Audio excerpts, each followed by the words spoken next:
इसमें मैं जवाब चाह रही हूँ। इन्होंने जो अभी पॉइंट उठाया राजेश जी ने, इसमें शलम त्रिपाठी आपका जवाब चाह रही है और आपसे सवाल मेरा ये है, ठीक है राजेश जी, आगे मंच दूंगी सर।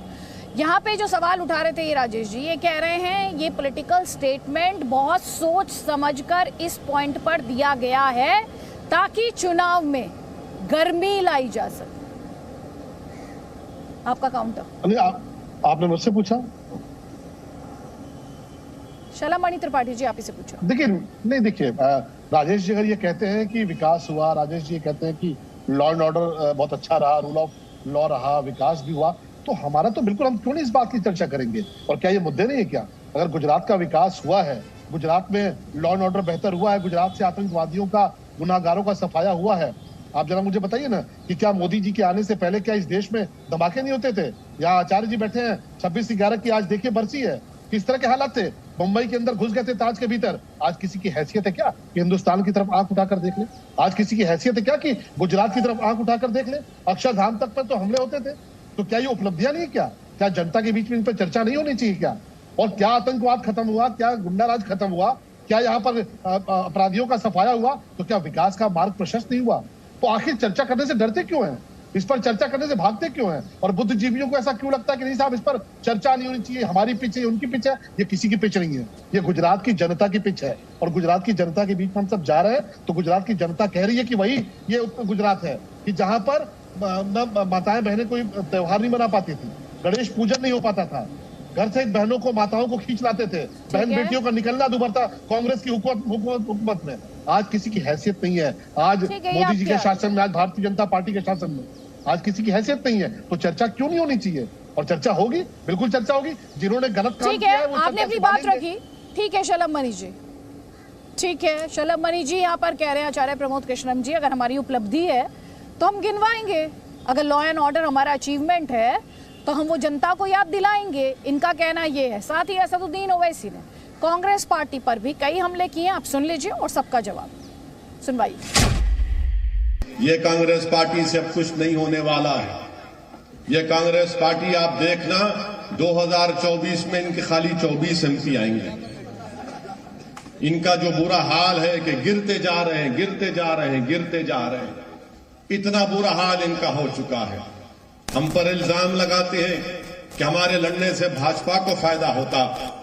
मैं जमालपुर की जनता को और मेरे मुखालिफिन को एक सवाल देकर जा रहा हूं। 27 साल से तो मैं नहीं लड़ा यहां पर। पहली मर्तबा गुजरात के असेंबली इलेक्शन में मजलिस लड़ रही है, तो क्या 27 साल से तुमने मोदी से मैच फिक्सिंग करके इलेक्शन जिता रहे थे बीजेपी को? 27 साल से इलेक्शन नहीं लड़े तो क्या तुमने मोदी की चाय पीकर, शक्कर खाकर भी भाजपा को जिता रहे? 27 साल से तुम बीजेपी को नहीं हरा पाए। आज जब हम चुनाव लड़ रहे हैं तो तुम्हारे पेट में दर्द हो रहा है, तुम्हारी रातों की नींद हराम हो चुकी है। तुमको और दर्द होगा, तुमको और तकलीफ होगी, क्योंकि तुमने डरा डरा कर जमालपुर की जनता का वोट लिया। तुमने डरा कर वोट लिया और जब चुनाव जीत गए तो तुमने जनता की तकालीफ को भूल गए। भारत की पार्लियामेंट में मजलिस इत्तेहादुल मुस्लिमीन के 2 MP हैं, और जब अल्लाह के फजलो करम से नबी करीम सल्लल्लाहु अलैहि वसल्लम के सदक़े तुफ़ैल में मैं या इम्तियाज जलील जब भारत की सबसे बड़ी पंचायत में खड़े होकर 6-7 मिनट के लिए बोलते हैं, मैं आपसे सवाल कर रहा हूं, जब हम खड़े होकर 5-6 मिनट की तकरीर करते हैं तो क्या आपको महसूस नहीं होता कि हाँ, ये जो दीवाना जिसको लोग इल्जाम लगाते हैं वोट काटने का, ये दीवाना जब खड़े होकर पार्लियामेंट में आपके बारे में बोलता है तो हर आदमी कहता है कि हाँ, ये जो अपनी जबान से अल्फाज निकाल रहा है ये हमारी तकालीफ को बयान कर रहा है, ये हमारी नाइंसाफी को भारत की पार्लियामेंट में उठा रहा है, ये इंसाफ के लिए लड़ रहा है। अरे बताओ फिर कौन तुम्हारी जबान में बोलता है? कौन आपकी तकालीफ को उठाता है भारत की पार्लियामेंट में?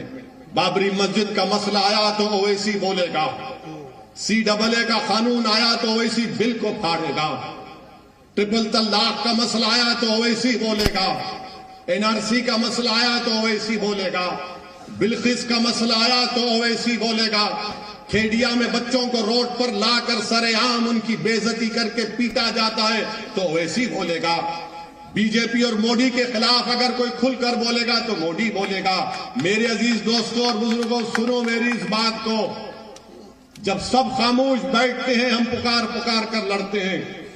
यूएपीए का कानून बीजेपी अमित शाह ने लाया तो हमने उसकी मुखालिफत की, सब साथ दे रहे थे। तो मेरी जमालपुर की आवाम से, गुजरात की जनता से अपील है कि जो खामोश रहते हैं उनका साथ मत दीजिए, जो आपके लिए लड़ते हैं, पुकारते हैं, उनका साथ दीजिए। क्योंकि ये कांग्रेस पार्टी और वो छोटा रिचार्ज ये समझते हैं कि हम खामोश रहेंगे तब भी आप उनको वोट देंगे, क्योंकि वो जानते हैं कि भाजपा के डर से आप उनको वोट देंगे। याद रखिए, अगर आप आपके लड़ने वालों का साथ नहीं देंगे और जो खामोश रहेंगे उनका साथ देंगे तो कहीं खुदा ना खास्ता वो हमेशा के लिए आपको खामोश ना कर दे।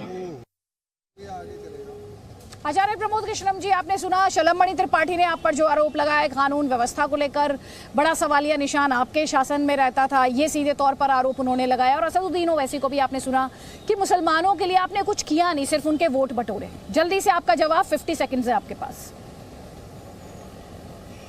देखिए, पहली बात तो यह है कि शलमणि त्रिपाठी जी ने कहा कि आज का दिन जो है 26/11 मुंबई अटैक की बरसी है। कांग्रेस की ये कमजोरी थी कि मुंबई अटैक हुआ, तो भाई ये उरी पे अटैक किसके राज में हुआ, पठानकोट पे अटैक किसके राज में हुआ, पुलवामा किसके राज में हुआ, पार्लियामेंट पे अटैक किसके राज में हुआ, कंधार किसके राज में हुआ। दूसरा सवाल ये है कि इन्होंने कहा, बड़ी मज़ेदार बात यह है कि बीजेपी, आरएसएस और सारे लोग कह रहे हैं कि साहब ओवैसी साहब से रिश्तेदारी है कांग्रेस की। अरे भाई, रिश्तेदार का फर्ज होता है रिश्तेदार को फायदा पहुंचाना।